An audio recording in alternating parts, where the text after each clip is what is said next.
Looking for a startup job that fits you perfectly? Your tribe helps you discover, apply, and land startup jobs that matches your skills. Find your tribe with your tribe today.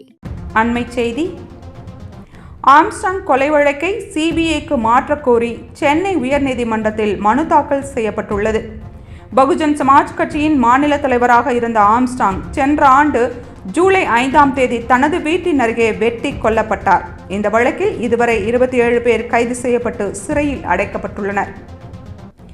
இந்நிலையில் இந்த வழக்கை செம்பியம் போலீசார் நியாயமாக விசாரிக்கவில்லை எனவும் விசாரணையை சிபிஐக்கு மாற்றக் கோரியும் பகுஜன் சமாஜ் கட்சியின் மாநில பொதுச் செயலாளரும் ஆம்ஸ்ட்ராங்கின் சகோதரருமான கீனோஸ் ஆம்ஸ்ட்ராங் சென்னை உயர்நீதிமன்றத்தில் மனு தாக்கல் செய்துள்ளார்.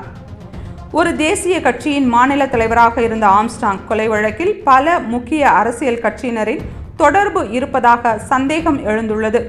எனவே மாநில காவல்துறை இந்த வழக்கை சுதந்திரமாக விசாரிக்க முடியாது என கீனோஸ் ஆம்ஸ்ட்ராங் தெரிவித்துள்ளார். மேலும் இந்த கொலையில் தொடர்புடைய சம்போ செந்தில், மொட்டை கிருஷ்ணன் ஆகியோர் தலைமறைவாக இருக்கின்றனர். அவர்களை கைது செய்வதற்கான முழுமையான நடவடிக்கைகளை காவல்துறை எடுக்கவில்லை. எனவே இந்த வழக்கின் விசாரணையை சிபிஐக்கு மாற்ற வேண்டும் எனவும் தனது மனுவில் கீனோஸ் ஆம்ஸ்ட்ராங் கூறியுள்ளார். இந்த மனு விரைவில் விசாரணைக்கு வர இருக்கிறது.